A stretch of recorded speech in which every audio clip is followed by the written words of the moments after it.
as a founder, you get incentivized, part of the collective. So the idea behind that is that, exactly, so you're joining, are you going to get the better outcome doing it alone yourself, or joining a group and working within the collective, like with which solution will grow you better?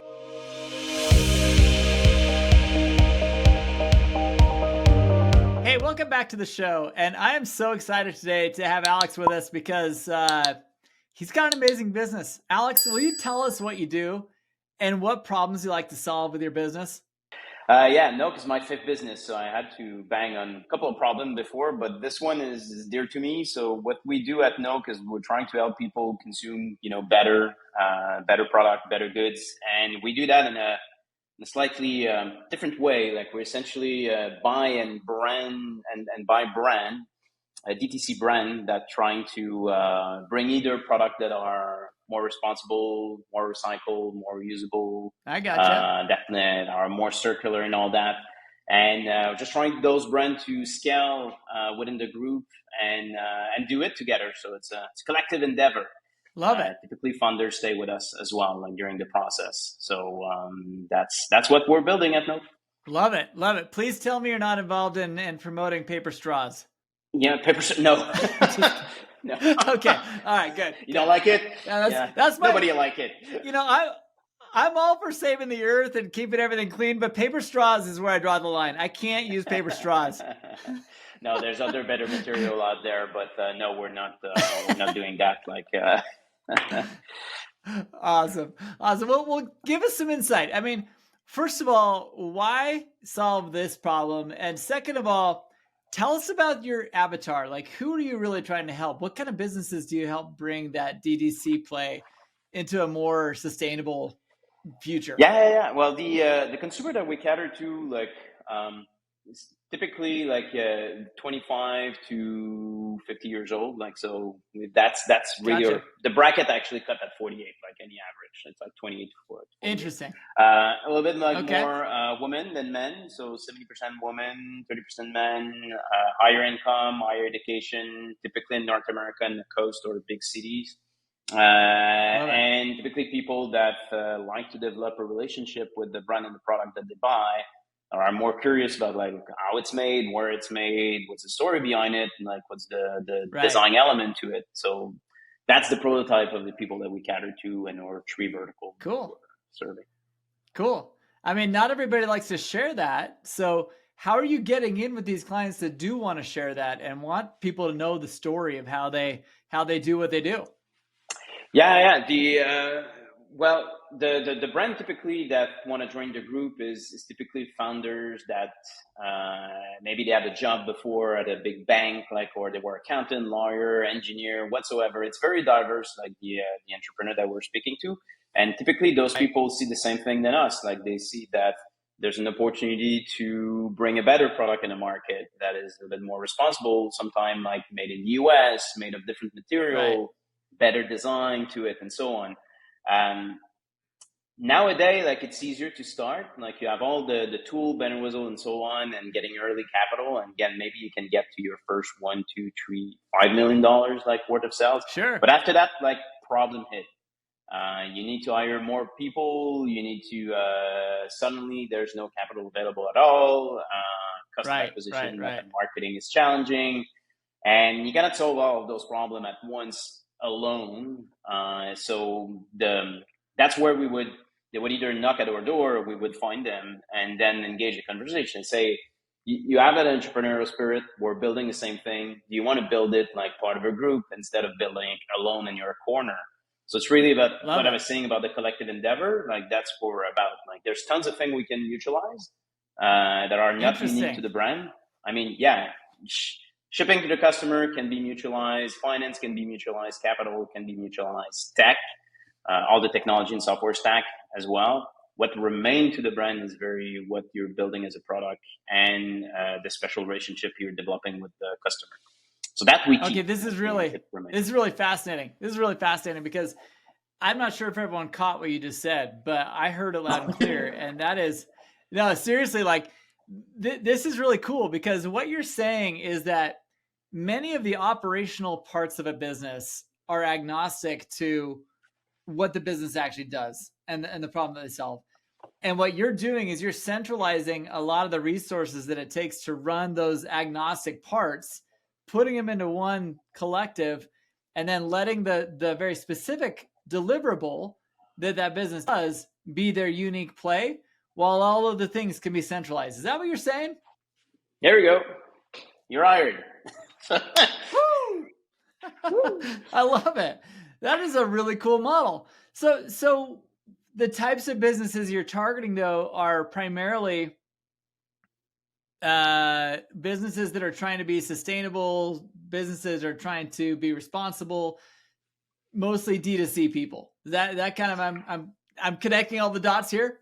Yeah. Like we do the model is that we like 85% of our revenue are coming directly with the customers. That's a DTC model where you have a conversation with the customer directly. Sure. To be more domain specific, and less vague, there's 3 vertical that we're catering to. So we have a fashion group, and that is clothing and so on. We've got a lifestyle group that have many brands, backpack, phone holder, the kind of stuff that you bring out of the house. And we have a home group that is essentially furniture, kitchen, ware, decor, and those kind of things. So 3 vertical, 15 brand disseminated between the 3 of them. So. Wow, I love it. This is very cool. And a lot of those brands do have very familiar or very similar operational aspects to them, right? I mean, one True. Has a lot of shipping, receiving, one this is, I can see how you can marginalize off that. It's very creative. Yeah. Well, it's a pretty old model when you think about it, like roll up and or even holding. They were popular in the 80s and the 70s, and they will be popular now, because when in a downturn, since you have less opportunity for organic growth, you will tend to get own organic growth and do consolidation. Totally. So the old model typically centralized mostly finance and back office kind of activities. Right. Where we're pushing it is that now with digital tool and all that, it's more easier to have a platform with operational layer to it, marketing layer, data layers, and right. software layer, and those things can be mutualized as well. Interesting. So interesting. Very cool. Now, if you're one of those people out there and you're listening to this and you're in those verticals, listen really carefully. And even if you're not in those verticals, listen very carefully to the rest of the conversation, because I have a feeling we're going to dive deep into some really cool solutions and simplification of sometimes problems that founders have a tendency to make very complicated that can be very simplified. So let's dive in a little bit. As you engage with a new client like this, what are some of the first problems that you see that you think, okay, we can fix this with our eyes closed? Are there those types of things you see? Yeah. The number one thing that we saw the past couple of years are uncontrolled marketing spend. There's nothing more easier to. Right? We probably have that a lot on the show. Right. So we do. Showing tons of. Yeah, exactly. So, you want to stimulate your growth, and you say, well, I'm going to just pour gas and Facebook or Google ads or thing like that. So there's many problems there. First is if you don't have good control mechanism, and thing like that, you're just going to burn money. It's not necessarily investment, specifically not an e-commerce. E-commerce is you need to make money on every purchase. So your unit economics actually needs to work. So that's the first thing. So uncontrolled marketing spend, number one. Second is not knowing your unit economics, contribution margin, what remains in your pocket after you paid marketing and gross margin and all that. That's really important, because if you're pressing on the pedal, pouring that on ads, that's usually the first problem that we see. Yeah. So uncontrolled ad spend, where there's a wishful thinking sometimes that throwing money at ads, it's something's going to return out of it. Totally. By magic of some sort. Second problem we saw also is lack of transparency or details and the unit economics of every sales. Okay. When you're selling a product, it's interesting, but you would be surprised. Most founders, they look at broad sales and then ad spend roughly but then they don't understand very much their cost of product, the shipping, the return, the discount. Some don't even like calculate that. Yeah. And when you count into everything, what really remains in your pocket to reallocate inside the business? Right. So what's the economic contribution of the sales? And when you do the math, some of the business sometimes it's out of control, and 100%. they have lost it. An easy one for your listener: pricing. Pricing is interesting because it's all relative. Like, it's made up. We decide the pricing. Totally. Thing. And most of the time, founders, they tend to want to sell at a much lower price point than they should, right? Just to be more attractive, right? But the thing is that if you have low margin and you're selling too low, like, try to defend your product instead of chopping price. Totally. You're going to get like more profit, and you can serve your customer better. So pricing is one thing. And then finally, I would say it's about operation. Right.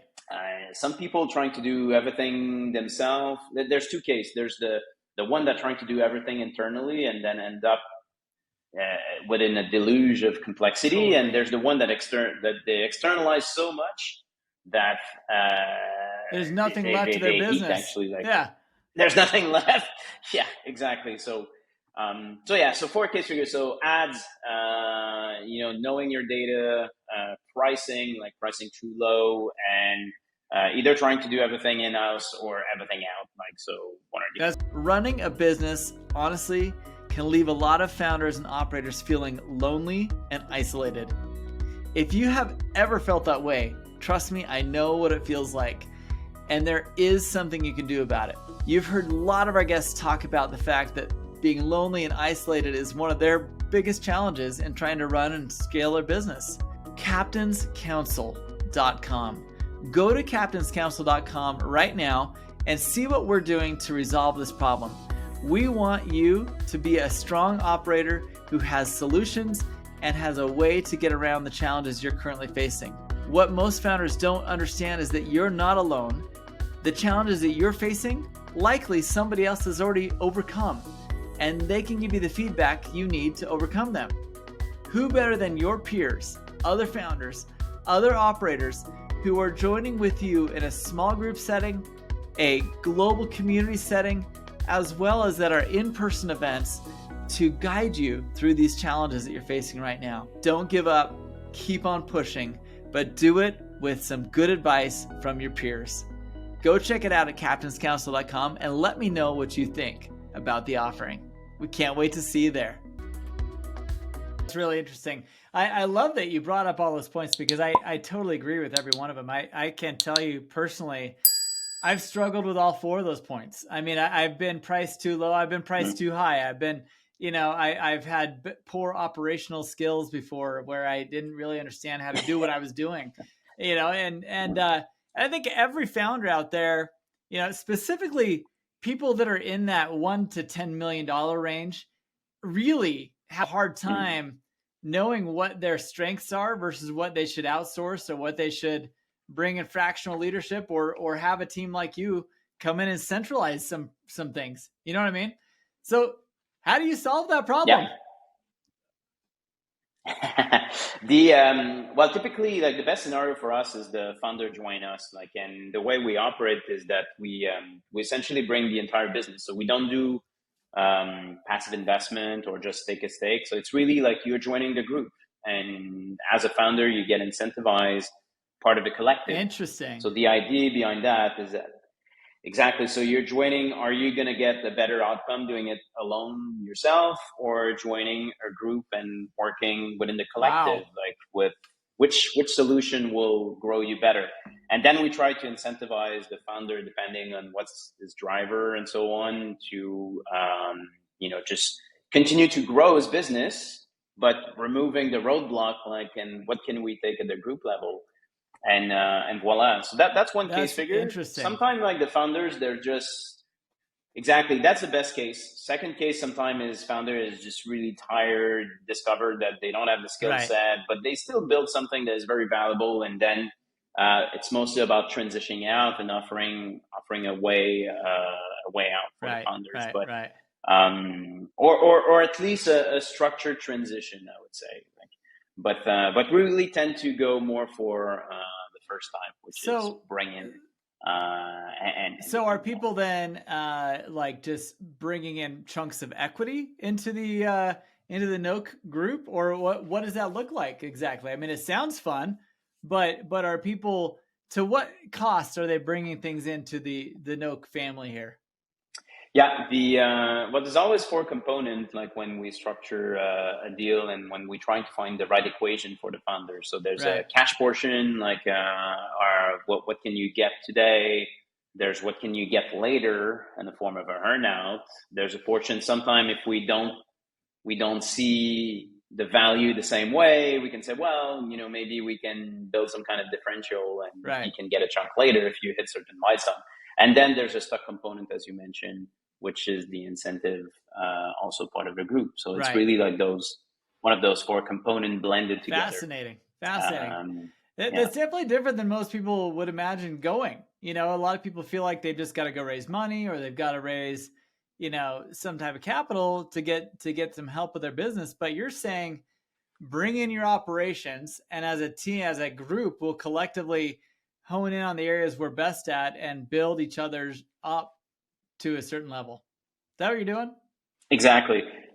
Yeah, that's exactly that. Of course, after that, you're no longer the sole owner. You're part of a group, but there's many other owners that are part of a group. Like I'm an entrepreneur, like Oliver, also investor, are an entrepreneur as well, and all that. Like, so we're all in it together. So I think it's all about like thinking collectively Yes. instead of thinking like in a single Wow. founder mindset. Wow. Interesting. All right. So this sounds cool. What kind of challenges have you hit? Like trying to build this, it doesn't sound like a very easy thing to talk people into. No. Yeah, for real. the Yeah. Well, first was calibrating and finding what's the exact characteristic of a good Nolk brand. So in the beginning, we say, oh, we're gonna go after interesting brand that are on Amazon, and then we'll help them. Right. Like we're gonna develop the relationship outside of Amazon. That doesn't work that way. You don't really have a conversation with your customer on Amazon. Right. So that Right. thesis, we left it away. Then the second thesis was, oh, okay, we're gonna try to find brand that have unrealized value. Like, so let's say they're not profitable, there's some issue, and we're gonna fix this. Right. This is very difficult if you haven't found your product market fit or show some kind of scaling or growth. So Right. the first initial years were test, trial and learn. I would say the first 3-4 years, and then eventually we find our model. Okay, so we're best when the brand has found this product market fit. They already experienced some growth, but now they have growth pain. Right. But there's a team and a founder and all that, and we can get this inside the group, and we're going to be able to make it more enjoyable for everyone, like Right. the Right. customer, the team, and also from an investment standpoint. Cool. And so, I mean, are you seeing people around you trying things like this? Like, this is a very fascinating model. Like, is this something that you guys are kind of at the forefront of, or what are you doing?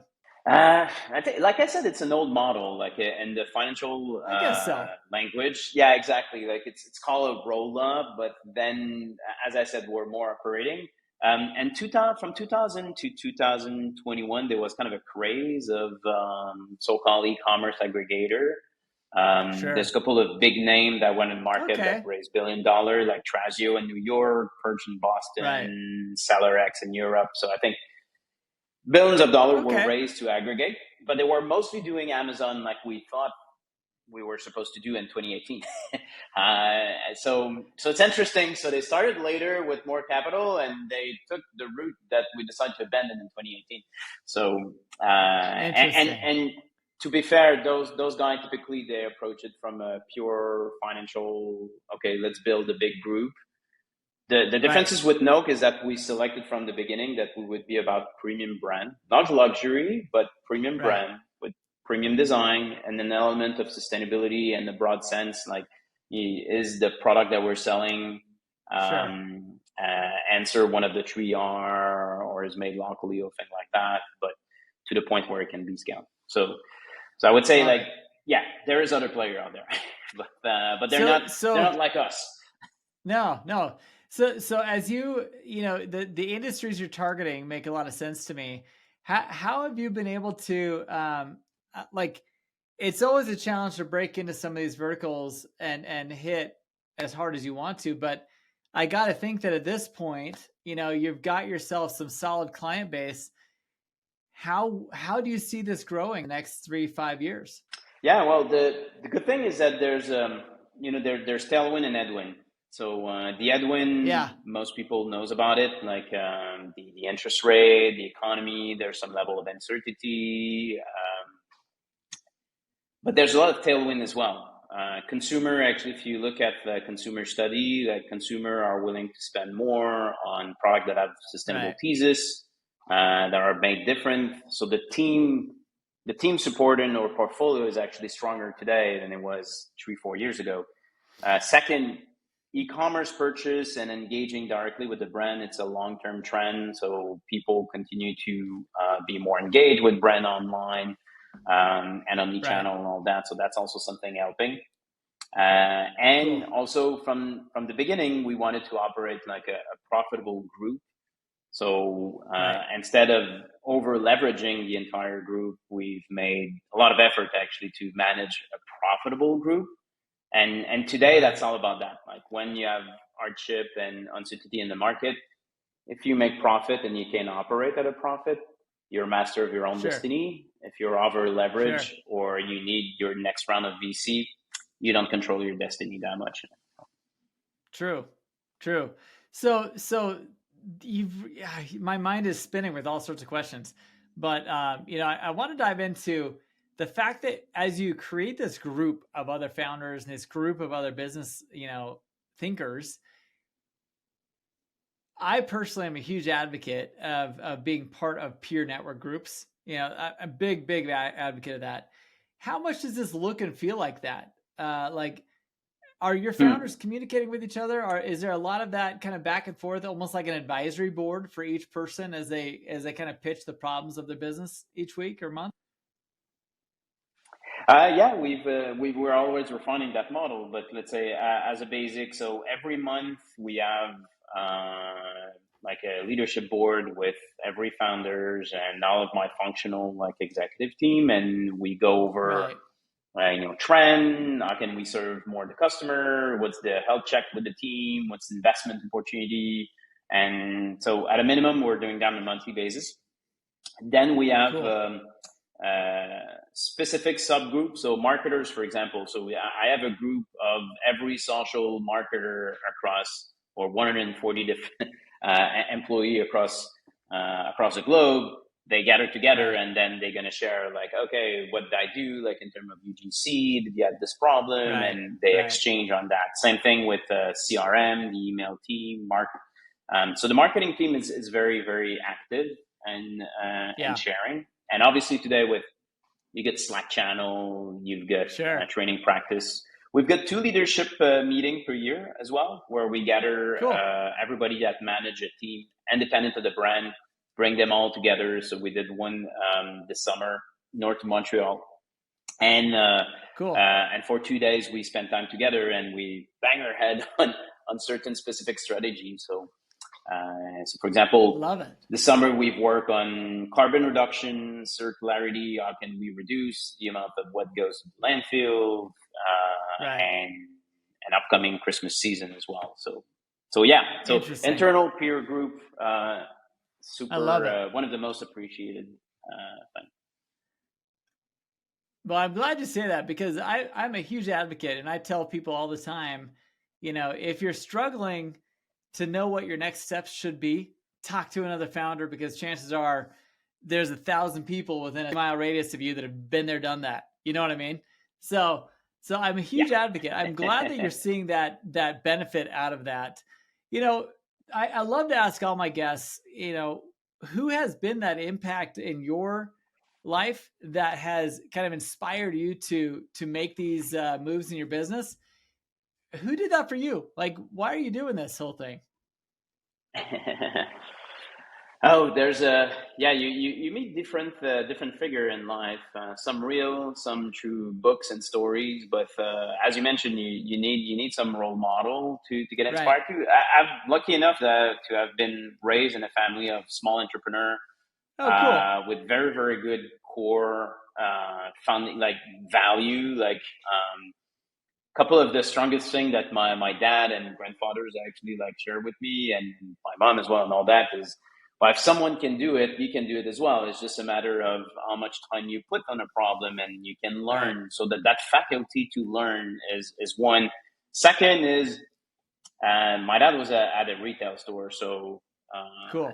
sales and stuff like fluctuate throughout the years. So you got Right. to be resilient. Like it's not because you had a terrible day or a terrible quarter that your life is Right. done. You still have your family, you still have your things. So just keep perspective. I love it. Fence yourself like about like what's happening and all that. So that build resilience Love it. and yeah, good grit. Never get up. Like you have to be tenacious sometime. Like some problem, if it's a worthy problem and it's the moral thing to do and the right thing to do for the business and so on, just bite it until you get it done. Like I love it. And if you do that over time, like that's how you build the stuff. Love So it. yes, I would say a lot about the core is the family, then friends, and a couple of role models throughout my career as well. Awesome. Has been helpful with that. Awesome. That's I love it. I think that you've been lucky to be raised in an environment like that, and not everyone does it though. Not everyone catches on to the same vision, same strategy, and I'm impressed that you've been able to do that. That's awesome. Yeah, I don't know. I'm the oldest of three. I've got two other brothers, so maybe by being the oldest, you're trying to what's the saying? They say Figure you're trying yourself to live out. up to your father's dream or make up for his mistake or something like that. but yeah. Oh, don't share that with my son, my oldest son. That's awesome. Well, Alex, I really appreciate the conversation we've had today. And for those listening, I got to believe that there is some huge value nuggets you've been able to capture out of today's conversation. Alex, before we leave, is there anything you'd like to leave with the audience of how they can engage with you and what kind of things do you feel like you left on the table? Yeah.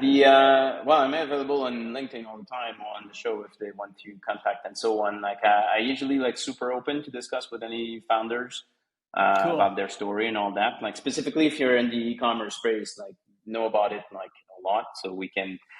Maybe it's not necessarily a Nolk brand, but we can be helpful in another way. Like we're trying to be good citizen overall, and helping the community, like I love it. all that. So don't be shy.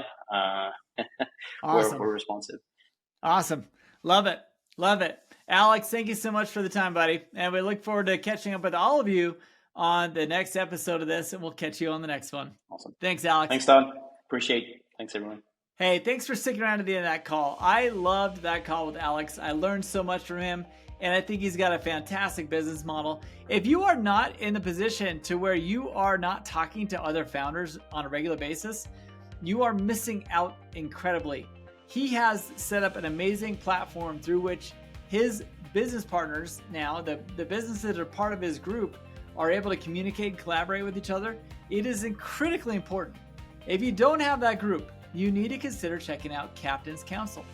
CaptainsCouncil.com is really at the forefront of developing a new way to connect with the owners and founders of growing and scaling businesses so that you can build an advisory board of people that are actively building and growing their own businesses. Who better than to give you advice for your business than others who are trying to grow and scale their business? Chances are you have the solution they're looking for, and chances are out of the 10 or 11 people in your group, you're going to find some help you never thought you could get access to. So take a listen, join in. We cannot wait to connect with you in the future, either through Captain's Council or you continue listening to the podcast. Thanks so much for being here. We can't wait to catch you on the next one.